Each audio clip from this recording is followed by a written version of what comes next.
நமக்கு என்ன நலன் அப்படின்னா பார்க்கறதுக்கு அழகாக இருக்கும் அவ்வளோதானே அப்படின்னு நம்ம நினைக்கிறோம். கிடையாது. நம்ம பூ வச்சிக்கும் போது அந்த பூக்களிலிருந்து எழக்கூடிய வாசனை நமக்கே தெரியாமல் நமக்குள் பல மாற்றங்களை ஏற்படுத்துகின்றது. அப்படி என்னவெல்லாம் மாற்றத்தை நமக்கு தருது அப்படின்னா, முதல்ல கோபத்தை குறைத்து மன அமைதியை நமக்கு ஏற்படுத்துது.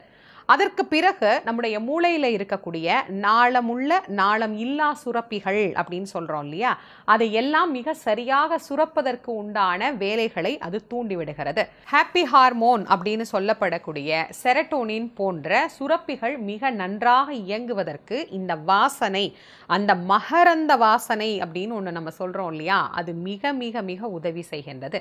இது எல்லாத்துக்கும் மேலே பூ வச்சிக்கும் போது இஎஸ்பி பவர் அப்படிங்கிறது பெண்களுக்கு அதிகமாக இருக்குது அப்படின்னு ஒரு சில ஆராய்ச்சிகளில் சொல்கிறாங்க. அப்படின்னா என்ன? கூர்த்த மதிவுடையவள்